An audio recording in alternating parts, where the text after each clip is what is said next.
Okay, in this video, I'm going to talk about isolation.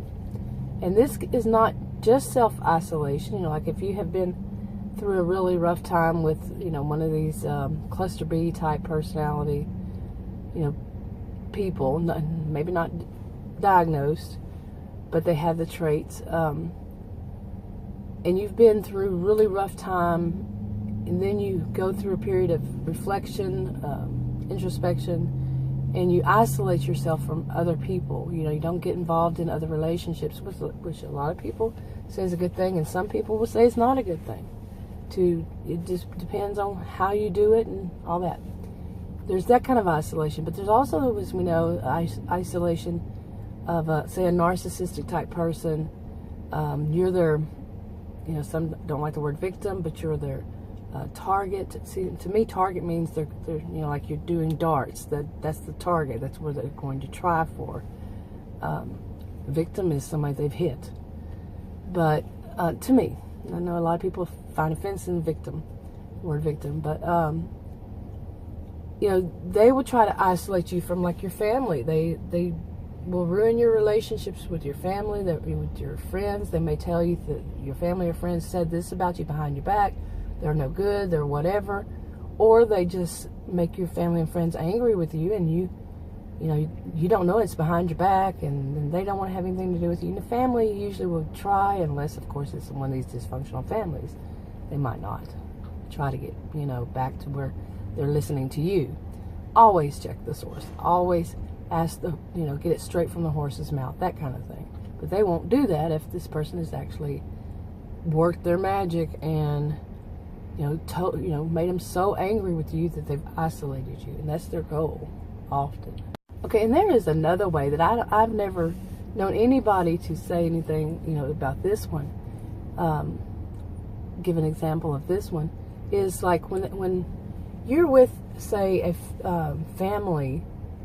You have family or in-laws, and someone like that, and they try to isolate you so they can abuse you.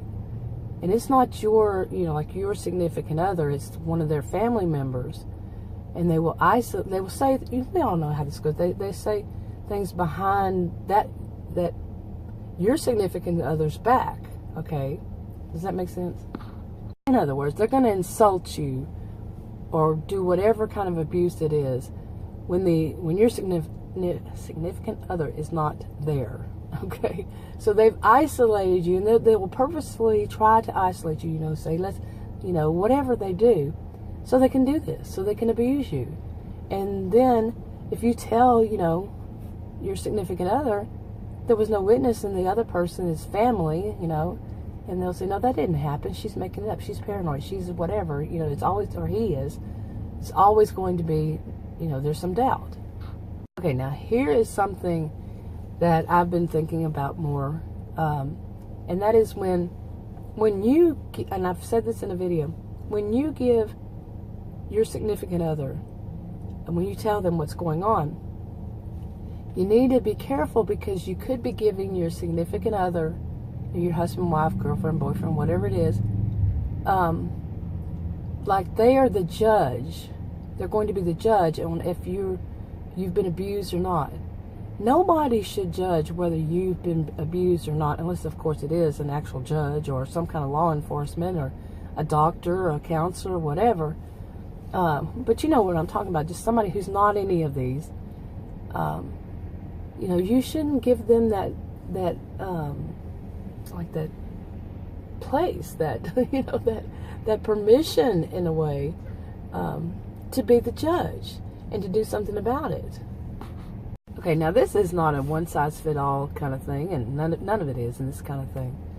But it's not advice. Read my disclaimer in the description box below this video on YouTube. I'm not a healthcare professional provider, but this is my opinion, and yeah, my opinion on this is actually developing more and more of how bad it can become for you if you're making, in a way, this person, your significant other, superior to, be able to judge, is this really happening or not? If you're feeling abuse, you're feeling abuse. I mean, of course, we all know that there are people who who love to play the victims, but is it you? You know? And then maybe other people will judge. But no, you know, you don't, you know, to me, don't give that person, no matter who it is, that right to do that to you. And I think many of us have heard, you know, blood is thicker than water. So if you're telling, you know, your significant other about one of their siblings, and they haven't figured it out yet, you know, they're in total denial about how bad one of their siblings is, and they might not have spent much time with their siblings since childhood. You know, they've just said, well, we were children. You know, that they are in denial. They don't see that this person has become this way. And they're going to, you know, especially like if you're newly married, you're young, and they've you know, they're only, say, 20-something years old. They haven't been away from the family that long, and you know, they have that kind of loyalty to their family, and they're going to see, you know, you're somebody new. They don't know you as much as well as their family members or member. So, you know, you might be that messenger. You know, this is how they really are, and we all know how that goes too. You know, so yeah, but don't give them that right. Don't give it to them. Now, how do you deal with it? You can say, don't I need to tell them? Yeah, I think you do. And I'm like I said, I'm just now thinking more and more about this. What do you do? What do you do? Because they're going to be in denial. You know, if they are in denial, if they haven't gone no contact or whatever, obviously they haven't. But how can you handle it from there? Okay, you know my answer is going to be, my answer to all of it is get a counselor by yourself.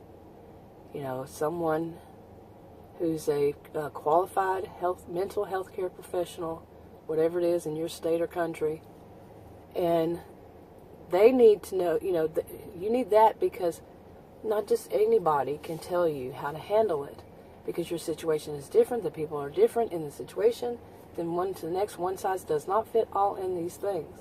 And that person has a better idea. You know, they can be objective. They're not involved in it. You know, so they can be objective, and they're professionals. Okay, real professionals. This is what they've studied. This is what they've learned. This is what they've done. You know, they do. So, and discuss it with them.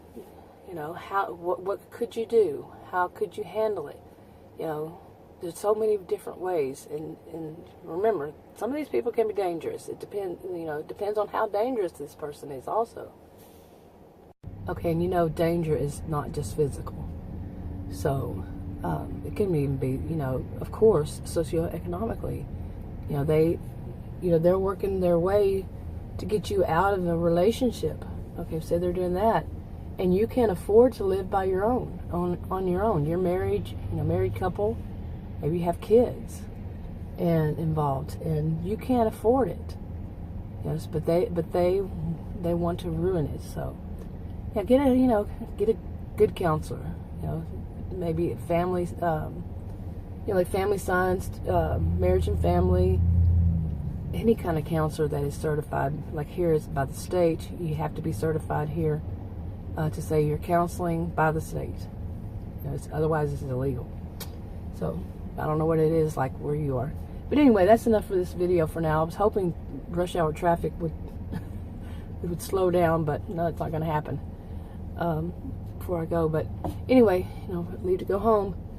But anyway, if you want to subscribe to this channel, click the circle. If you want to watch another video on this channel, click one of the rectangles. Like, subscribe, comment, and share if you would. And since this is big topic, too much for any one video, you might hear me talk about this on another day. So I'll talk to y'all later. Bye.